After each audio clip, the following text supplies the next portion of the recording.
A wani mataki na inganta fasaha tsakanin ɗalibai domin ganin sun samu sana'o'in dogaro da kai, hakan ya sa babban sakatare a hukumar da ke kula da makarantun gaba da firamare a jihar Adamawa, Mr. Birsan Fanuel, ya gudanar da wata tattaunawa da shugabannin makarantun sakandaren fasaha da ke faɗin jihar Adamawa.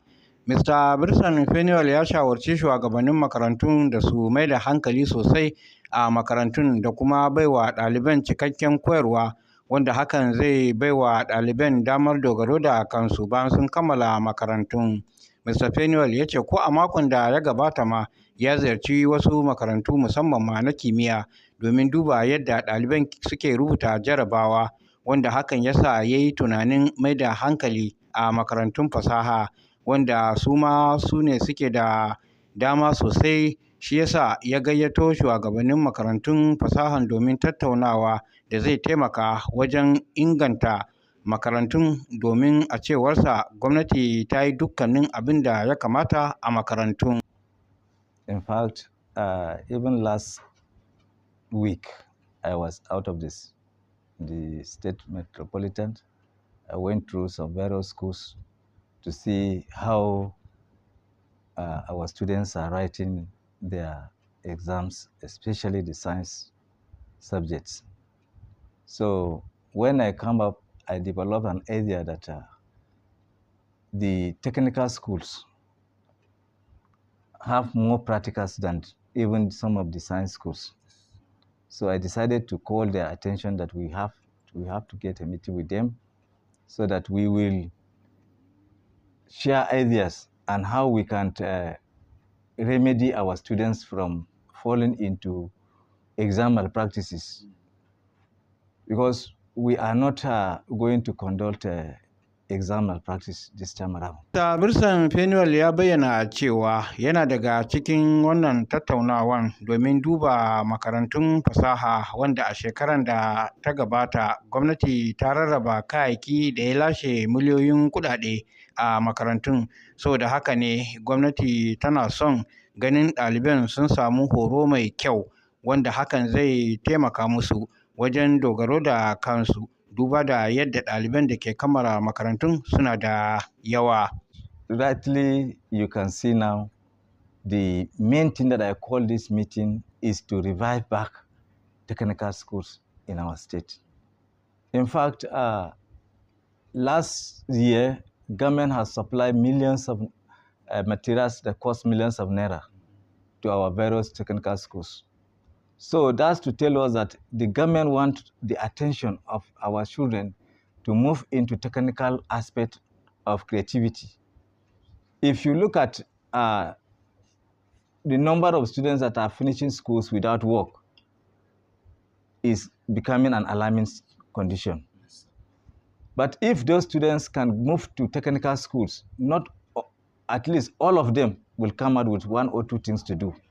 That is why I encourage the principals that they should collaborate with the TTS programs. There are teachers there, there are enough machines there that can help them in terms of cutting iron, in terms of preparing even the cushions that we can see them.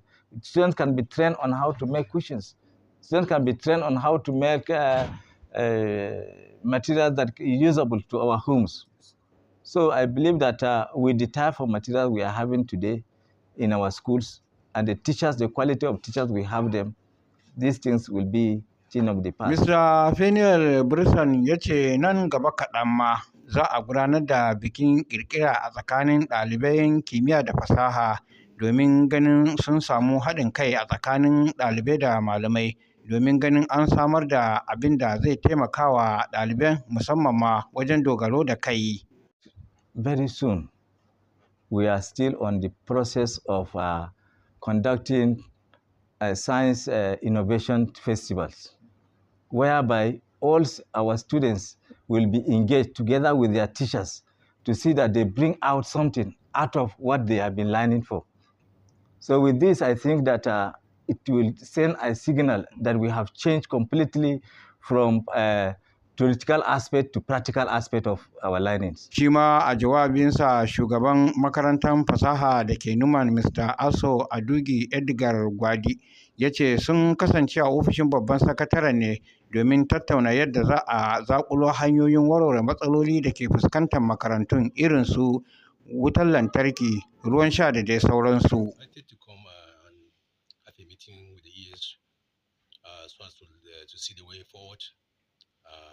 Regarding practicals in our own schools. As a matter of fact, the schools are faced with so many issues, and we were able to iron out so much of the problems and the way forward. Basically, about the practicals, the structures we have in schools, and the materials to be used in the practicals. The state government has provided some materials for the practicals.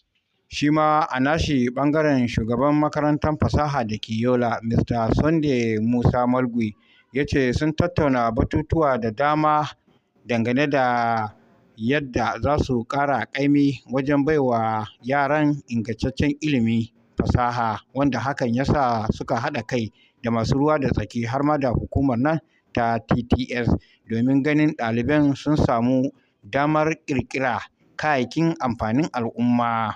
Several issues, but the most issue I want to talk about is the practical aspect.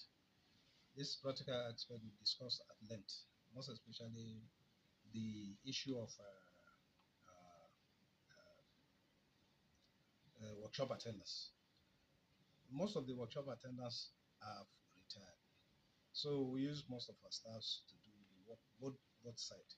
So this is Babban sakatare a hukumar da ke kula da makarantun gaba da firamare wato Mr. Birsan Penuel ya sha alwashin ganin cewa ɗalibai sun samu sana'o'in da za su dogara da kansu bayan sun kammala makarantun domin samun ci gaban zaman lafiya da ma tattalin arziki a faɗin jihar baki ɗaya.